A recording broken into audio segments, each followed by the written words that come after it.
Shalom Bapak Ibu dan saudara-saudara sekalian. Kembali pada pagi hari ini kita akan merenungkan kebenaran firman Tuhan. Kita akan baca di dalam 1 Raja-Raja pasal 22 ayat 7 dan ayat yang 8.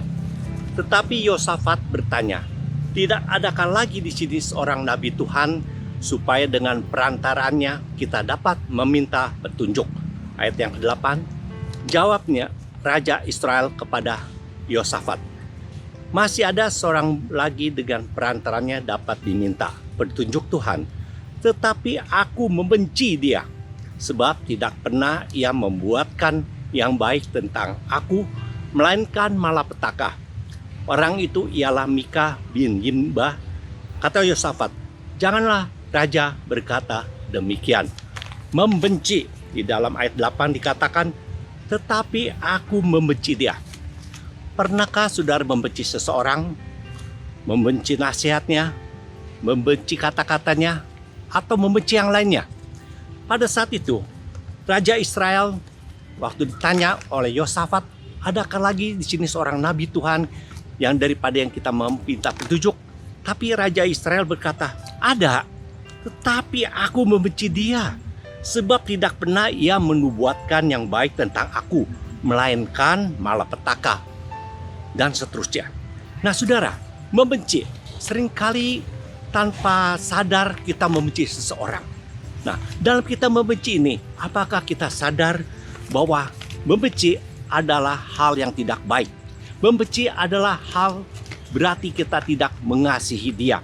Sedangkan firman Tuhan mengajarkan kita harus mengasihi sesama kita. Jangankan sesama teman kita, musuh kita pun kita harus kasihi. Firman Tuhan berkata demikian, membenci. Nah, kemudian kalau kita sudah membenci orang itu, mungkin kata-kata yang dia katakan kepada kita, apa itu berupa nasihat atau kata-kata lainnya, kita akhirnya meremehkannya.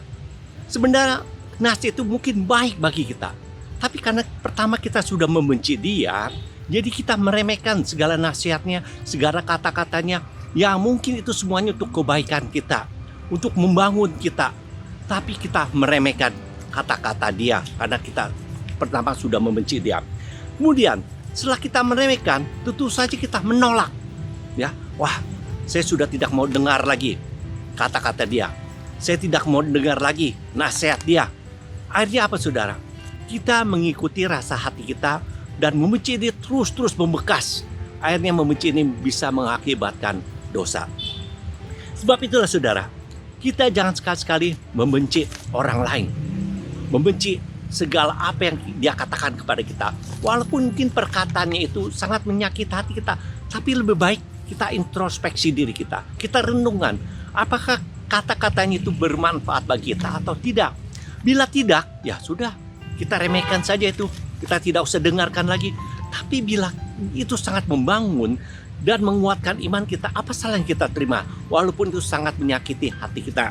Nah, sebab itu setelah kita tidak membencinya, kita pasti tidak meremehkan kata-kata dia. Kita terima dengan sepenuh hati, ya, dan kita menerima kata-katanya, menerima nasihatnya.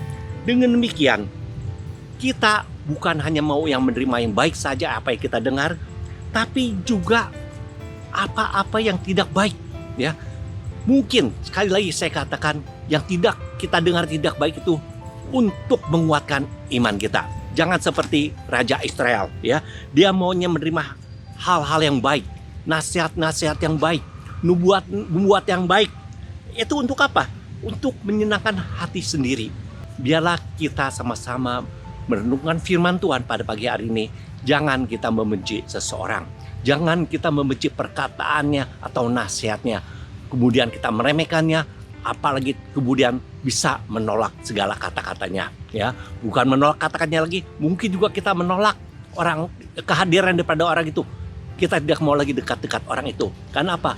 Nasihatnya selalu menyakiti hati kita. Nasihatnya tidak menyenangkan hati kita. Saudara, mulai hari ini waspadalah, sadarlah.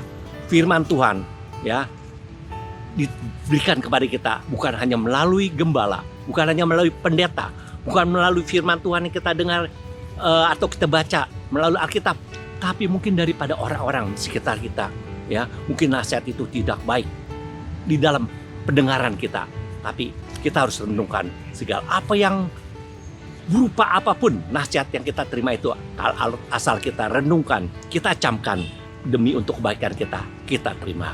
Amin. Terima kasih Bapak untuk renungan firman Tuhan pada pagi hari ini. Biar semuanya Kau pimpin kami supaya setiap saat kami boleh menerima nasihat-nasihat daripada orang.